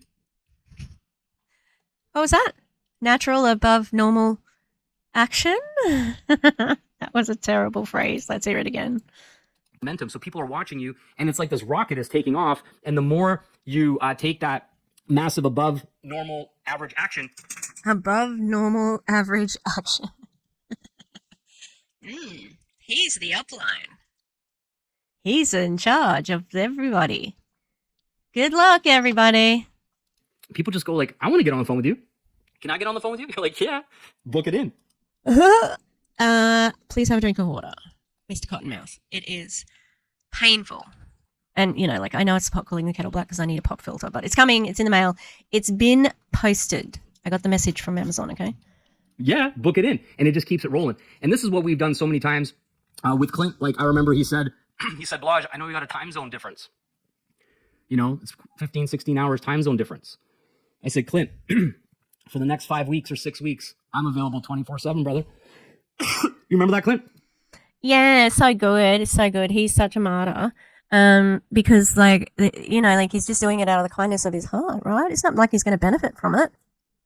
Thank God he's about to have a drink of water. He's choking on your fucking sense of self-satisfaction. Anytime. My ringer stays on. You're my VIP contact. You text, you call, you need me. I'm available because that's what it's going to take. And Clint's like, holy shit.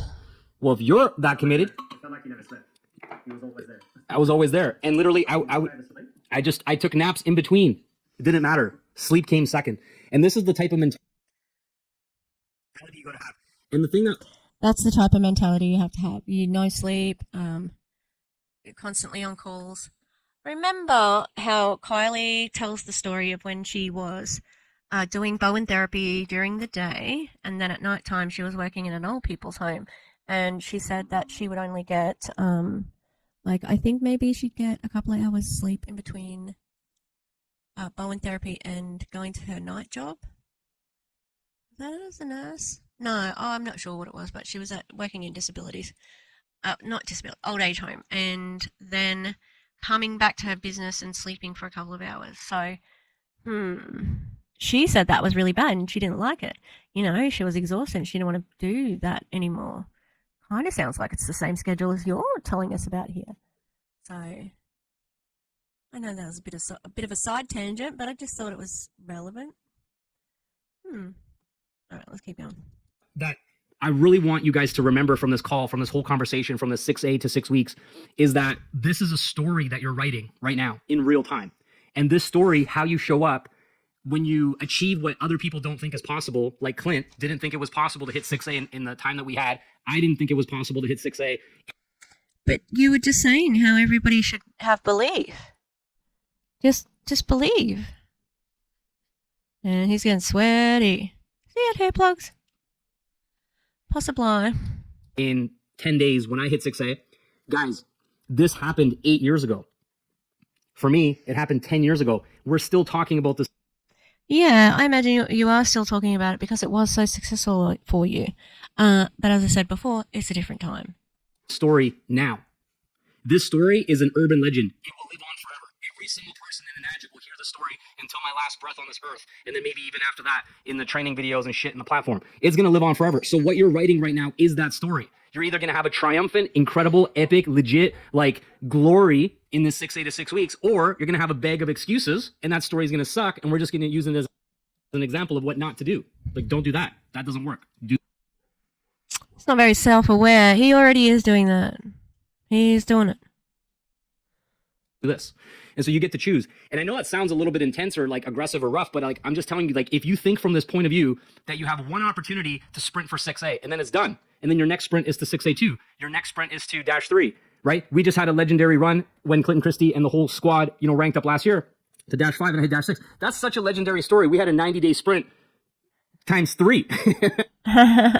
So just the top people, just you top leaders got paid on that. That's great. Good for you. So good for you. Well done. That's how it works. We did a 90-day sprint, then we did another 90-day sprint, then we did a 60-day sprint, and then we did a 17-day sprint until we actually hit it. And we were like, holy shit, we've been sprinting for like 7 months. Ew. That's just terrible. And so once again, it was 3 times harder than we imagined at the beginning of the year, and it still got done about an hour before we got on stage to collect our official check and like our award. Doesn't matter, it got done. So what was the award for? That's what I'd like to know. Just the casual nature that they speak in, while people at the bottom are struggling and lying about how much they earn, just getting paid, not getting paid, while these bozos at the top are getting paid. They suck. this is the mentality that you have to have. And then the strategy is next. Then like what to do is next. But if you have the mentality off, it's going to be so much harder to hit it. And most likely for a lot of you, it won't happen. But if the mentality is on point, it's hell or high water, you'll find a way. I think that's really insulting to people who try their fucking hardest and manage to still not get there, you know? Again, I think luck plays such a big part in this. You got to be lucky. So what I'm saying is when you look at your lead generation activities, your income producing activities, right? When you think about a business, any business, what makes the business be in business?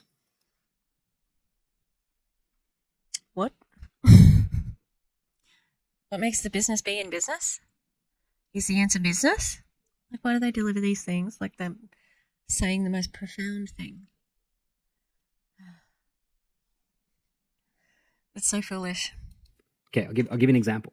So if there's a brick and mortar business with an office or like a physical building, right? Let's say McDonald's, okay? What if McDonald's removed all of the branding? So this is a false equivalence fallacy. These are not the same things as an MLM. From their building, removed all the commercials, and basically stopped the conversation about that business. Would that business be in business if there was no marketing, no branding, no conversations, no commercials, nothing? Nobody talked about it. Business would go out of business. And obviously, Business would go out of business. be in business if there was no marketing, no brand. Oh, marketing. MLMs don't have marketing. Anyway. You guys already exist in that land anyway. Branding, no conversations, no commercials, nothing. Nobody talked about it. Business would go out of business. Obviously, it's a shitty type of food. That's not the point. The point is like, if people don't know you're in business, you're not in business. This is making sense. Just because you have a machine sitting on your counter that talks to you, that you drink healthy water, is not enough for you to be in business. That's just you having the most epic water machine on your counter. That's it. So some of you think you're in business and no one actually knows you're in business because you don't tell anybody. You're too scared to talk to people. No, they're not. They are telling people. They tell everyone all the time, over and over. Like, to say that they're not doing this shit is shit. You're too scared to like say, this is what I do, this is how it works, this is why I'm excited, this is what the products can do, this is what the business can do, this is what I'm excited about. And like people go, oh shit, you're in business because you're talking about it. And you may not have a commercial on TV, or you may not have a big office or a restaurant on the corner, but your personal brand, your online presence, your conversations. Is he sweating? It looks like he's real sweaty. Can I? No, I can't zoom in. Whether it's in person with strangers that you just met at the local coffee shop, or online, or with ads, it doesn't matter. Unless there are a way for people to know you're in business, you are not in business. So this is a really big aha moment for a lot of people. It's like, when was the last time I even talked about the fact that I'm in business? It's like, oh shit, it was 6 months ago. Well, a traditional business would be out of business if you didn't talk about it for 6 months. This is making sense. That's the first thing to really consider, is how often are you having conversations proudly declaring, I'm in business. The next thing is we get so worried and so caught up around what people think about us. Like Clint said earlier, with the stigma of like, I don't want to be one of those guys, or Murphy, get out of there. Out. I don't want people to label me as like someone who DMs a person around about a business opportunity or whatever. So we have a lot of fear around the rejection, the judgment, criticism, the shit talking behind our backs to other friends, that like mutual friends, like, oh, did you hear Balazs doing that thing, right? Which, by the way, has all happened to me. So I know that that's a thing. Why do you think that's a thing? Yeah, there's a little bit of like backbiting and toxicity in workplaces and business and things like that, but it's not nearly on the scale. Keep going. But my perspective had to be the opposite. And a reframe of your mind, a reframe of your paradigm, is often exactly what you need to shift things. So when you go on your Facebook friends after this call, one of the tasks that we are going to give you is go through your friends list or your news feed, people posting things. And I want you to assume, looking at their photo, maybe check out a couple of their posts. Maybe they have a picture of their family, their children, their spouse, maybe a holiday they're on, whatever they posted. And I want you to imagine, hypothetically, that family is going through some hard times, that family is in debt, that family had one of the spouses laid off from their job. Nobody knows. It's a secret. They're trying to figure it out. But, Facebook is a highlight reel. What the hell are you doing? Why are you inventing like an entire scenario for these people? It is very weird. Very weird. People make it seem like they got their shit together. Most people don't. So it's like, instead of assuming they'll judge you or they'll ghost you or they'll make fun of you, imagine that they're actually asking, praying, wishing, hoping for an answer, for a solution, for someone to reach out and help them, but they have too much pride a lot of the time to actually make it known that they're looking for something. Imagine rolling up into the DMs of this person who you've made up this whole narrative for because your upline told you to, and it's not true. For a solution, for someone to reach out and help them, but they have too much pride a lot of the time to actually make it known that they're looking for something. You know, you don't see a lot of people on social media make a post saying like, I'm in a lot of trouble financially. Does anyone have a business opportunity for me so I can change my fucking life? How many times have you guys seen a post like that? I never see them. Why? Because the people that you're targeting, it's a bit more undercover, but also I see those sorts of posts all the time. Yeah, and there's also a bunch of like pro MLM groups, and they put in, I'm looking for a side hustle, I'm looking for this, I'm looking for a company that has makeup or does this and that. They're out there. But you want to put your head in the sand and just go with whatever's happening, like go with what you think is reality. And it just isn't. And you're building it up to these people who fucking look up to you, trust you, and don't know any better. And it sucks. And the other people they trust, Kylie, Christy, Clint, are exactly the same. And yet all of you at some point saw an ad, watched the webinar, watched the web class, and you decided that this is exactly what you were looking for. And it was the perfect fit for you. So clearly it's a thing, it's out there, but we can't see that from this perceived highlight reel social media. And so whenever I do see someone who's in trouble or needs something, whatever, it's usually a GoFundMe type of angle, like a handout, a charity, contribute, give back. Nothing wrong with that. I'm not making fun of it. No one wants your crappy scammer money, bro. No thanks. But very few people go, listen, I'm in a bad place. I'm in debt. I'm fucking struggling. And if anybody on my Facebook has a business opportunity that can change my life, pop it in the comments or send me a DM. I'm ready to fucking do this shit. How many people did that? Did you see doing that in fast? Oh my God, it kind of looks like when you scrunch your eyes up that he's got like this long hair that kind of fans out at the bottom. Yeah, I still see those sorts of things too. many times do you guys see that? I don't see it. Maybe I'm on the wrong part of the internet, but I don't see it in my world. So it's not a thing usually. But what if we imagined and we assumed that when we see these faces, we see these names, that is what's going on in their mind. That is what they're talking about behind closed doors. Man, we really got to make a change. We got to pay off this damn mortgage, man. This interest rate is crazy. Ever since COVID, man, life is so much harder. Inflation, holy shit. Did you know, like imagine they're talking in the kitchen. Hey babe, I just got back from the grocery store. Did you see milk's $8? You've been rich for a while now. Don't pretend that you can relate to anyone who is worrying about the cost of milk. What?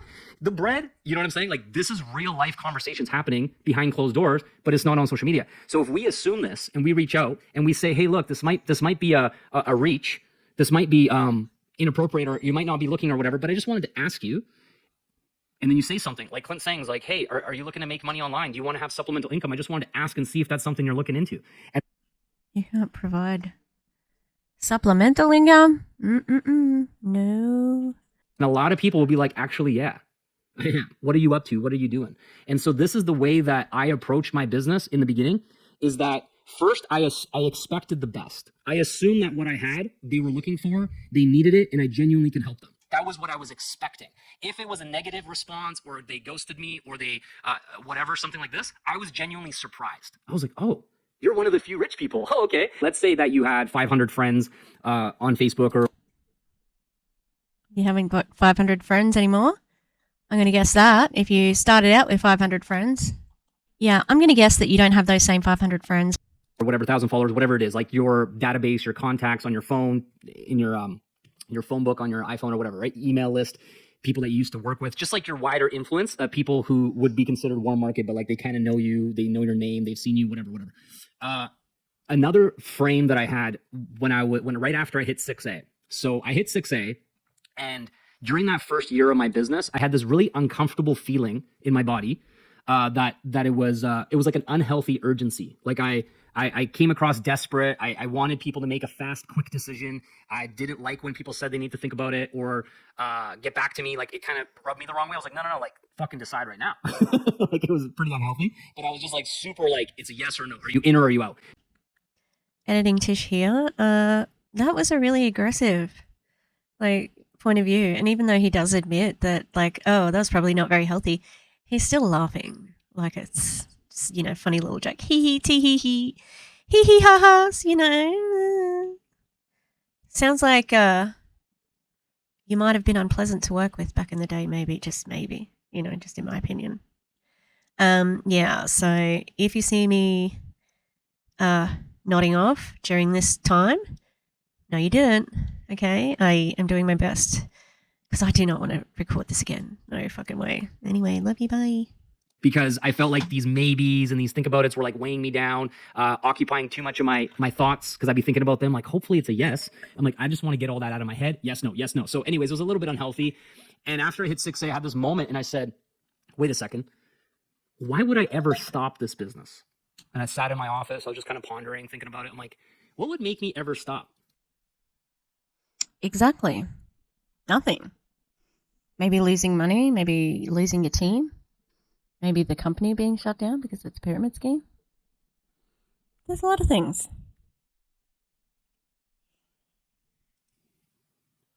Contemplated some possible outcomes. I was like, well, like, the only thing I could genuinely like land on that was legit, like real, is if it was something outside of my control, like company went out of business or they stopped paying my commissions or something happened, you know, something like that. But I'm like, if everything's good, and it has been literally this whole time for 11 years, and it's growing and it's improving, the word's getting out, the momentum is going up, what would make me ever stop? And I came to that is not true. It is not in momentum. It's 50 plus years. It's 50 years this year. And more people are finding out about MLMs and scams than ever at the moment. So there's that. the conclusion, a year in, nothing. I found it. I literally found it. The same way I found my wife, and that journey is done. Like, found my wife, I'm good. Love how he said finding his wife was like finding the business. It doesn't tell me you're real passionate about one or the other. Which one is your passion? Because I sure don't know from the way that you said that. The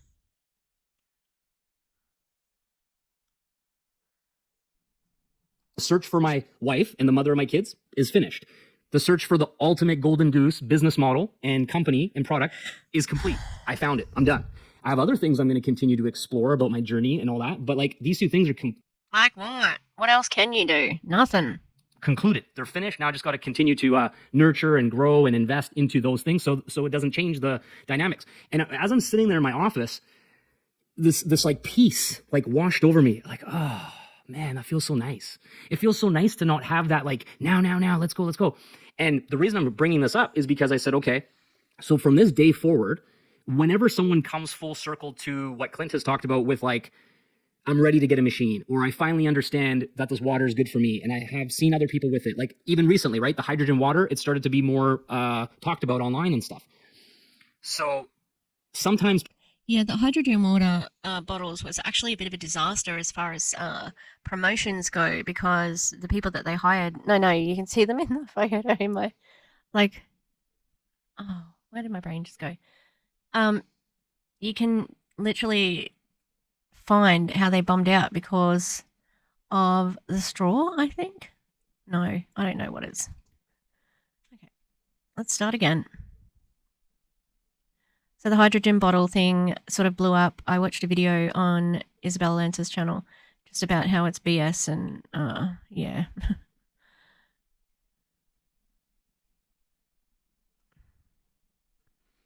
God, I'm tired. And they even like embarrassed the poor person, like the people who were talking about it. Like it went badly, like really badly. People need this delay to find like reinforcing information, confirmation, affirmation from other sources, and then they finally are ready to go. So I had this moment, I'm like, at any point in the future, if a prospect that I speak to isn't ready, all I'm going to say to them is, like I said to Clint, like, I wish you well with whatever you do, but can we make a deal? Can we have an agreement? And the person's like, all right, sure. The person, Clint. I'm like, the agreement is that when you decide that you want to get started or invest in this machine, that we have a handshake deal that you'll just come back to me and buy it from me. Fair enough? Yeah, okay, cool. No worries, man. And I was like, in my head, I'm like, fuck yeah, that's a sale one day. Like, I know it's going to happen at some point. I had the confidence and the belief, like, one day, that's a sale. I planted the seed. Now this seed is going to be watered by my machine, literally and figuratively. And eventually, I have all these sales that will happen in the future because at a certain point, my journey will be undeniable. My success, my results, my sales volume, the lives I've touched, the impact, the number of the number of people that have freedom, the lifestyle that I'm enjoying with my family, the, like buying your dream home or buying investment properties, like it's just going to be stacking on top of each other. And every single person who doubted it at some point is going to keep having evidence that they were wrong, that they didn't have the full information. They made a mistake, right?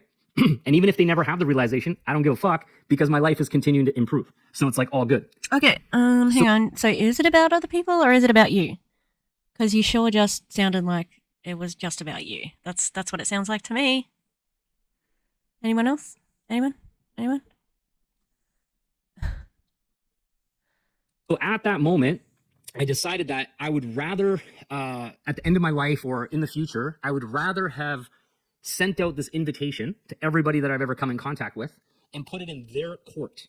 Like the ball is in their court. So I invited you and it's up to you what you do next. Do you watch the webinar or do you watch Netflix instead?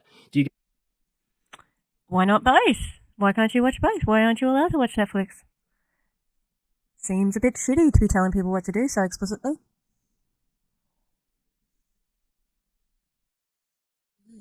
Get started or you keep buying bottled water for the rest of your life. The ball is in your court, but you cannot say from ignorance that you did not know that I was doing this. You did not know about this company. You did not know about these products because I have introduced it to you and I've invited you. And that gave me peace. Okay, here we go. And so when we do these runs, when we do these sprints, it's important to have this opportunity to check in that at any point in the future, would you regret inviting someone to take a look at Enagic? To like take a look at the water demo or try the water or the business opportunity? No. None of that. Or the potential that this company gives us, or with, the Freedom Era and everything that comes with the education and the training and the support and the community, would you ever regret sending out an invitation? And if the answer is no, then it's time to blast out this invitation during this 6 weeks, because there's no better time than right now for everybody to know that the invitation is there. Is this making sense for what I'm trying to say? Is this coming across, you understanding that if you're truly all in and you've planted your flag and you have full certainty and full belief in yourself, in the community, in the training, in the company, then please ask me or please tell me, why would you hold back anything? Why? It does not actually make any logical sense. If you It doesn't make logical sense to you because you have a huge team that you're getting paid on and you don't have to recruit as much, maybe. I think it's easy for him, but it's not as easy for everybody else. Again, it comes down to luck and experience. He's going to be making more money because he's been around more. You spelled it out and you wrote it out, holding back and not giving it everything you have and not sending out the invites, not having those conversations makes zero sense, because on the other side, you said that you're all in, and those two things can't coexist. You're either all in and you send out the invitation to the world, or you're holding back and something's stopping you. And so that's the decision. As soon as you're truly all in, then it's game on. And then you see everybody completely differently. You see them as people that are hoping, praying, wishing for better health, and it's paid off. I don't think there are the only two options. I think that you can be trying really hard and not getting any sales recruits, Oh, like that moment of clarity that I just shared, that specific day, was 10 years ago. And I've never wavered or doubted or regretted or gone back on that feeling of that one day of clarity in my office at my old place I used to live. It just all became so clear. I'm like, wow, I'm just never going to stop. This mission is literally bigger than the remaining years of my life. This mission will continue after my life is done, because a global prosperity movement is going to take multiple generations. It's not just my generation. The global prosperity movement? Please leave the internet. You are an internet scammer. Please, no scammers allowed. Yeah. I'm really sorry that my commentary towards the end here is not so good, But my head is really sore. Let's keep going. Is this making sense? And then I was like, okay, baby, like it's everything opened up. And what you'll notice is that when you're locked in this spiritual way, energetically, in your being, everything's in full alignment. I've never heard them talk about spiritual. I haven't seen any of that sort of like talk on the religious ideas. It's going to be real bad if they start tying this to spirituality, just saying. You'll start to notice like you get lucky. You'll start to have... That is the only way, really, to stay in an MLM, is getting lucky. Surprises in your life. You'll get money in the mail that is unexpected. You'll have good news come to you. You'll have just things clicking and flowing, and it becomes easier and more effortless. Even though you're putting in the effort, everything just starts to flow because you're fully locked into that energy and that alignment.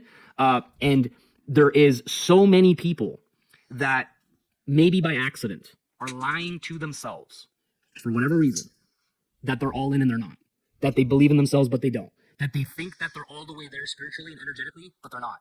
And so that is the biggest thing that will unlock everything else, because at that point you have no fear. At that point you realize that you have the community, you have the tools, you have everything you need to be successful, and it's just you in your own way. And as soon as you kind of remove that block, you go, it's game on. And then the first thought you're going to have is 6 weeks? Shit, I don't need 6 weeks. Let's go. But right now, just the absolute arrogance of that, you know, like it's not that easy for everybody. It's easy for you because you have a team, because you were on a sales path when you were like 10 years ago. Now, if you're not in that space, you're like 6 weeks. Oh my God, this is hard. And all that stuff is going on in your head. So, I've seen a lot of you in the community for quite some time. And some of you are even commenting literally right now about, you know, I've been procrastinating. I've been distracted. I've been having things going on. And I know that. I know that because I can tell the results of people who are not procrastinating. I can tell the results of people that are distracted. So the only person you're fooling is yourself. Everyone else can tell whether you're all in or not, because that type of movement, that type of certainty, that type of confidence, that type of energy, you can't hide it from the world. Everybody knows. Look at the GPM Facebook group or the TFE Facebook group. The people. Yeah. Basically, it's toxic positivity. You have to be positive. Everybody's got to be positive and pumping each other up. And it's like this false sort of situation where everybody's just blowing smoke up each other's butt. Not everybody can be positive, especially people who maybe are not selling this ridiculously priced machine. That doesn't really help. Man, my brain is fried. I am so fucking tired. Crushing it. People on the leaderboards, people making it happen. Isn't it obvious who is procrastinating and who is not? Obviously, some people are new, but the people been around for a while, it's very obvious. So I hope that you guys really understand that, like, life is short. Hi, editing Tish, dropping in. Apologies for snoozy Tish. Please don't watch the video too hard. Okay? I just don't want to retape it. Normally I would, but I'm like, I've been making this video for 3 days. So please like and subscribe, and you can join as a member if you like anyway. Life is short, really? Is that where we're at? Life is short. Yeah, so true. But also, what a butthead. I was like, what insult am I going to say? What a butthead to say, I can tell you're procrastinating. I can see. I know that. You know, like most people who are working at this are putting in a huge effort. I see it. They are posting every day across the platforms. Like, they work hard. And I think that it's like an Aussie mentality of you don't talk yourself up. It's much different. And it's like, well, I have been working hard, but I suppose I could work harder. You know, like, we will say things like that even though we have been working hard. And to say, yeah, I can tell you're not working hard, it's a bit of a slap in the face, really. Yeah, but also I don't think that is very motivating. Like, it's kind of like a bit of a middle finger to your downline. So, which is not a surprise from Balazs, because having had to watch this twice and then 3 times as in the editing process, he's a really unpleasant person.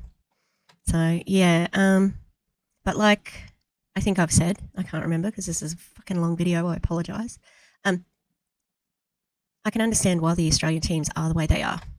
This is the model of the person. So, all right. We're on the home stretch, everybody. 2 minutes to go. You know what I'm saying? Life is short, and there's no point being stuck in purgatory, between your old life and your future life. That's where a lot of people are right now in this call. You're literally stuck 1 foot in your old life and 1 foot trying to enter your new life. And that in-between purgatory sort of feeling is the worst because you're in conflict. One hand, you're like, oh, it's like this. On the other hand, you're like, I want it to be like that. It's time. It's time to release the past. Literally, that's what we call the line in the sand moment, is like you shift. And then from that day forward, you leave it all out there. And you'll be so amazed at how fast things will come together, right? How quickly people go, yeah, I want a trifecta. And then as you're processing the paperwork, you're like, you know what? My mom and dad also want a K8. And you sell 5-6 units in one. Like, this happens all the time in the community. There's people that are can't believe it because they're finally a lock into what they want to create. So I hope that was inspiring and powerful and landed for those people that needed to hear that. I was just in my intuition to share this kind of like, because if you don't, if you still think about what could be outside of this in terms of your path in the early days, it's just going to pull away from your like true power to create, and you won't create what you're capable of and your potential. So, oh, thank God. Thank God. I'm so happy. I'm so happy. All right, let me make this bigger so I can close the video. Well, that's it, everybody. We got through it a second time. I just think he's just not a very good person. He's a bad leader, unprofessional.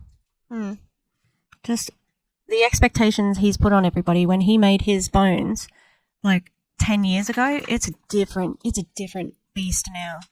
And I know that like Kylie's made hers like sort of recently, but it's a scam, was, always will be, and these people know that they have to do things like this because they cannot keep the momentum going unless they do stuff like this and say stuff like this. So, yeah, it's all same old thing. Anyway, this is probably going to take ages to edit because I was snoozy and making no sense. And, yeah, so please forgive me if I'm an idiot. The thing that I hate the most is wasting time. I fucking hate wasting time. And I've wasted 2 hours today to retape this. 4 hours altogether, you know? All right. Well, thanks for being here. Thanks for watching, listening, being there. We got new members. Yeah. I appreciate you being here. If you could like and subscribe, I'd really appreciate that. Maybe drop me a little comment. And I'll see you next time. Okay? All right. Yeah, bye. Where's the stop button? Hang on, let's record. Oh, yeah, okay. Oh. Thank you to the Echo members. On the Gremlins tier, we've got Rosie Path of Stones, The Eclectic Mima, Lisa Hands, Lynn Wee, Mountain Crystal, Rotro Rachel, Denny Masters, Tarika Strodwick, and Cal the Coder. And on our Ghost level, we've got Demi, The Clowntown, and Katie Murph. Thanks, guys. I love you.